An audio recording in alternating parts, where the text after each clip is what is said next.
It's easy to see that after 30 years, he's still angry at the disbelief. All right, here we've seen something, I've seen something, hundreds of pilots have seen something in the skies. We have dutifully reported these things. And we have to have 15 million witnesses before anybody's going to look into the problem seriously?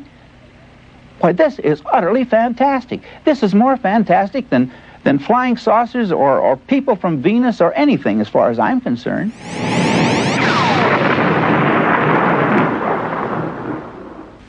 Arnold's sighting amazed many people, but none more than publisher Ray Palmer. Kenneth Arnold fits into it. This is his 30th anniversary. And strangely enough, it's my 33rd, because I knew about flying saucers 3 years before Kenneth Arnold made his first sighting. In the middle 40s, a man called William Shaver had written to Palmer about his alleged visit to a subterranean culture, peopled by beings he referred to as Deros and Teros. What he wrote was to create another legend of UFO mythology. Briefly, it was the story of a radioactive flare from the sun around 12,000 years ago, which virtually wiped out life on Earth.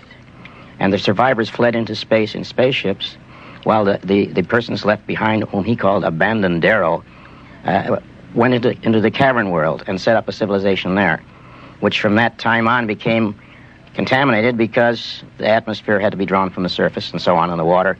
So they gradually degenerated into what he called Deros.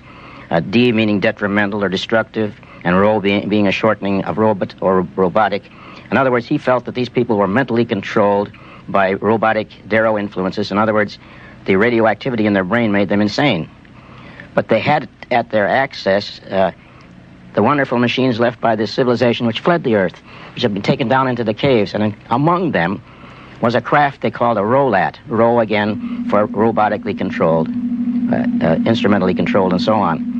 And in the caves, they used these things, which were discs about 30 feet in diameter, to go through tunnels and the tortuous caves underneath the ground for hundreds of miles, even from continent to continent. And they were controlled automatically, so they did not touch the floor, the ceiling, or the walls. And therefore, they had this flipping motion, and they went through caves where they had a right-angle turn. They traveled around 1,200 miles an hour. When Shaver heard about Kenneth Arnold's sighting, he wrote me very triumphantly and said, "You see, these Rolats do come out of the caves."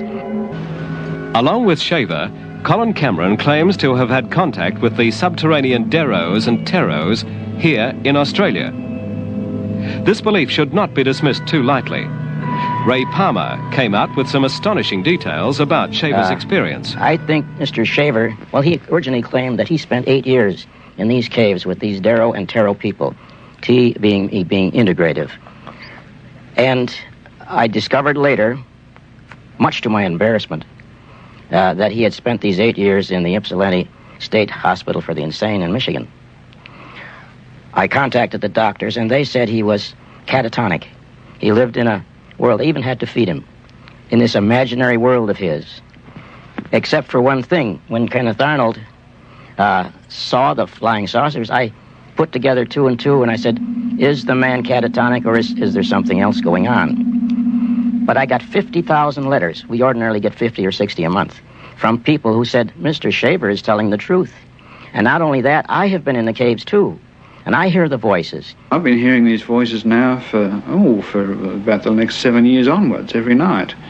And until I started taking some infrared film, which I'd read in a book by, can't think of his name now, but Trevor James. And he had, at the suggestion of Ashtar Space Command, taken infrared photography and got these invisible flying saucers. So I thought, well, as these entities were invisible and they were bothering me, I'd try some infrared film too. And that's where I got these pictures of these entities. And after those nights, what was happening to me was I was starting to hear these voices, just like Shaver was, saying I was going to die, saying they were going to get me, saying they wanted to stop me researching into flying saucers, and generally trying to terrify me. But I was never scared throughout the whole thing. This is what's kept me going.